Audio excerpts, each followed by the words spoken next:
तमसा नदी। अयोध्या से 20 किलोमीटर दूर है तमसा नदी। यहाँ पर श्री राम ने नाव से नदी पार की थी। श्रृंगवेरपुर तीर्थ। प्रयागराज से 20 से 22 किलोमीटर दूर श्री राम श्रृंगवेरपुर पहुँचे, जो निषाद राजगुह का राज्य था। यहीं पर गंगा के तट पर उन्होंने केवट से गंगा पार करने को कहा था। श्रृंगवेरपुर को वर्तमान में सिंगरौर कहा जाता है।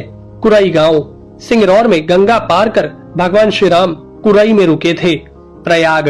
कुरई से आगे चलकर श्री राम अपने भाई लक्ष्मण और पत्नी सहित प्रयाग पहुँचे थे। कुछ साल पहले तक प्रयाग को इलाहाबाद कहा जाता था। चित्रकूट। प्रभु श्री राम ने प्रयाग संगम के समीप यमुना नदी को पार किया और फिर पहुंच गए चित्रकूट। चित्रकूट वह स्थान है जहां श्री राम को मनाने के लिए भरत अपनी सेना के साथ पहुंचे थे, क्योंकि राजा दशरथ का देहांत हो चुका था। भरत ने यहां से श्री राम की चरण पादुका ले जाकर उनकी चरण पादुका रखकर राज्य किया था। सतना। चित्रकूट के पास ही सतना यानी मध्य प्रदेश में स्थित अत्रि ऋषि का आश्रम था। हालांकि पत्नी अनुसुईया के साथ महर्षि अत्रि चित्रकूट के तपोवन में रहा करते थे, लेकिन सतना में रामवन नामक स्थान पर भी श्री राम रुके थे, जहां ऋषि अत्रि का एक और आश्रम था। दंडकारण्य। चित्रकूट से निकलकर श्री राम घने वन में पहुंच गए। असल में यही था उनका वनवास। इस वन को उस काल में दंडकारण्य कहा जाता था। मध्य प्रदेश, छत्तीसगढ़ और महाराष्ट्र के कुछ क्षेत्रों को मिलाकर दंडकारण्य था। दंडकारण्य में छत्तीसगढ़, उड़ीसा, तेलंगाना एवं आंध्र प्रदेश राज्यों के अधिकतर हिस्से शामिल थे।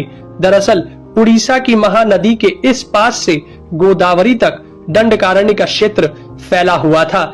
इसी दंडकारण्य का ही हिस्सा है तेलंगाना का एक शहर भद्राचलम।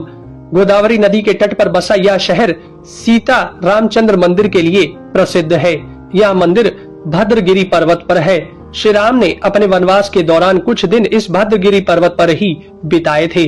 स्थानीय मान्यता के मुताबिक दंडकारण्य के आकाश में ही रावण और जटायु का युद्ध हुआ था और जटायु के कुछ अंग दंडकारण्य में आकर गिरे थे। दुनिया भर में सिर्फ यहीं पर जटायु का एकमात्र मंदिर है। दंडकारण्य वन अब सिमटकर वर्तमान में भारत के छत्तीसगढ़ राज्य में ही रह गया है। पंचवटी, नासिक।